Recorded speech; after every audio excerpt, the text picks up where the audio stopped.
Hello বন্ধুরা, সবাই কেমন আছো? আশা করি ভালো আছো। বন্ধুরা, আমিও খুব ভালো আছি। বন্ধু, আজকে হাজব্যান্ড বাড়িতে এসেছিলো, তাই বললাম চলো একটু ঘুরে আসি। অনেক দিন হলো দূরে কোথাও ঘুরতে যাই না, সময়ও আছে। আজকে তাড়াতাড়ি এসেছিলো, দুপুরবেলা এসেছিলো, তো চলো বলছি একটু ঘুরে আসি। তো বাড়ির থেকে একটু দূরে একটা পার্ক ছিল, তৃষ্ণা পার্ক। তো বললাম চলো ওইখানে একটু ঘুরে আসি, ছেলেকে একটু ঘুরিয়ে নিয়ে চলে আসি।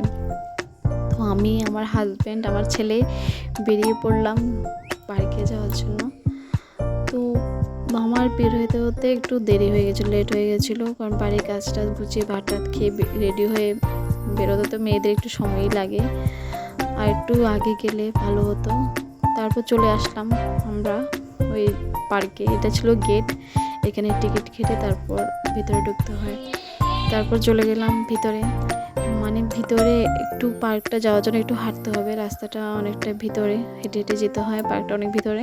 এই যে দেখো রাস্তাটা কি নির্জন, চারিদিকে জঙ্গল, মনে হচ্ছে একটু ভুতুরে রাস্তা, কারণ পার্কটা একটু ভিতরে, মানুষজন রাস্তার মধ্যে নেই, সব যারা আছে পার্কে আছে। কারণ আমরা এমন টাইমে গিয়েছিলাম না, ওই টাইমে পার্কটা বন্ধ হওয়ার মোটামুটি টাইম চলে আসছিলো, ওই টাইমে মানুষ বেরিয়ে যাচ্ছিলো।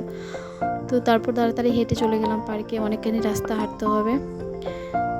আমি আর হাঁটতে পারছিলাম না, কারণ হাঁটার তো অভ্যাস নেই এত বেশি একটা। তো যাই হোক, তারপর হাঁটতে হাঁটতে চলে আসলাম পার্কে। এসে প্রথমে চলে গেলাম আমি, আমার হাজব্যান্ড, আমার ছেলে, মানে ঘাটে। ওইখানে নৌকা ছিল প্রায় 3-4টা, সবটাই বুক হয়ে গেছিলো। আর এমন টাইমে গিয়েছিলাম, ওই টাইমে টিকিট কেটে বোট চড়তে গেলে মানে কোনো লাভই হবে না, চড়তেই পারবো না। তো একটু দেখি ওইখানে দাঁড়িয়ে ফটো শ্যুট করে তারপর পুরো পার্কটা একটু ঘুরে নিলাম। দেখতে খুবই ভালো লাগছিলো, সবাই বোট চড়ছিল। আমার খুবই ইচ্ছে করেছিল চড়ার জন্য, কিন্তু উপায় নেই, ওই যে লেটে গেলাম, দোষটা আমারই ছিল। হাজব্যান্ড বলছিল বারবার তাড়াতাড়ি রেডি হয়ে নাও।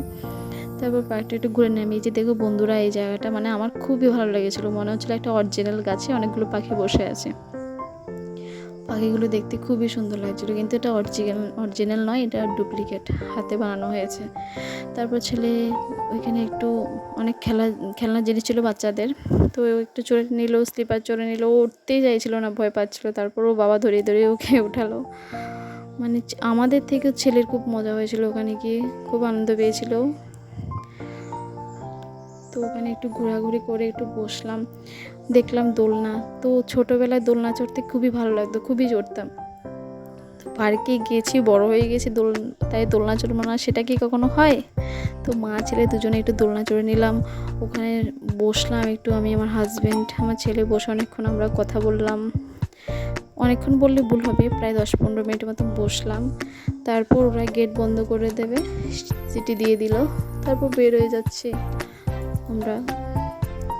আবার অনেকখানি রাস্তা যেতে হবে, মানে হেঁটে হেঁটে পা পুরো ব্যথা হয়ে গেছে।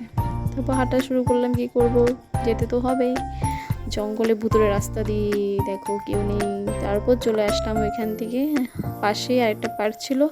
তো বললাম চলো ওইখান থেকে একটু ঘুরে আসি, দেখি ওটা বন্ধ হয়ে গেল কিনা। তারপর আমি, আমার হাজব্যান্ড, আমার ছেলে রওনা দিলাম ওই পার্কের দিকে। ওই পার্কটার নাম ছিল বাটারফ্লাই পার্ক। তো ওই পার্কটাও প্রায় বন্ধ হওয়ার সময় গেছে, কারণ এমন টাইমে গিয়েছিলাম না, 5টা-5:30টার সময় সব পার্কে বন্ধ হয়ে যায়। তারপর গিয়ে ওইখানে একটু ঘুরলাম, মানে বাইরের জায়গাটা খুবই সুন্দর ছিল, ভিতরটাও সুন্দর ছিল। চারিদিকে প্রজাপতি, দেখো এই যে কত বড় একটা প্রজাপতি।